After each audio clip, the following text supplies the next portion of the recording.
even though I always mention about 8%, 7 to 9% kind of return, I do not mean that you go out there, look for one stock, look for one ETF, or look for one robo-advisor that give you 8% return.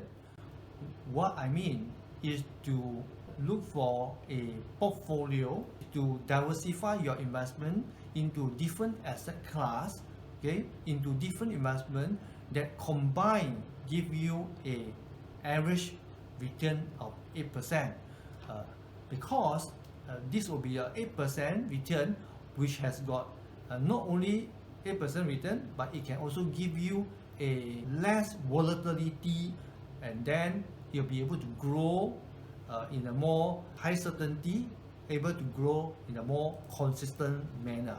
Okay, so don't get me wrong, when you have a diversified portfolio, some investment may do 15% a year, some may do 6%, some may do 4%, but combined it gives an average combined return of 8% per annum.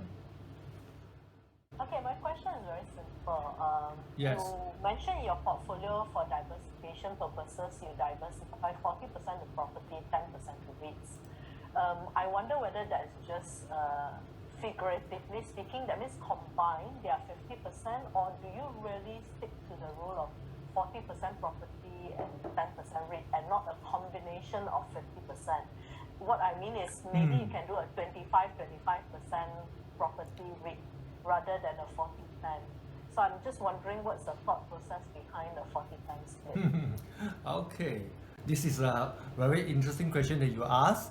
So you're saying that, why do you put so much percentage in property is 40% and 10% in REITs? Isn't it?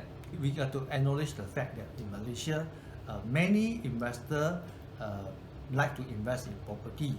And personally, based on my personal experience and my client's experience, investing into the right property at the right location actually give them a very good return, to grow their wealth, and they can use loan for leverage. So that's why I never stop my client from investing in property. When I say 40%, because in Malaysia situation, a lot of time Malaysian who invest in property invest more than 40%, 50%, 60%, or even 90% in property.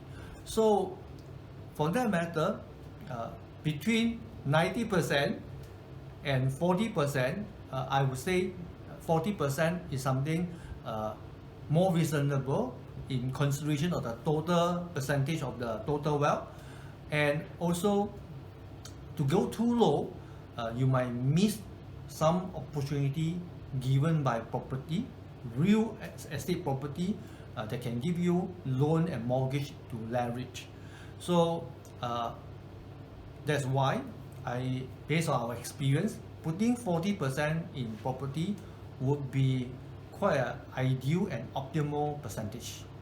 And we think that REITs is good, but preferably if we compare to property, we still prefer to put more in property rather to have an equal share between REITs and property.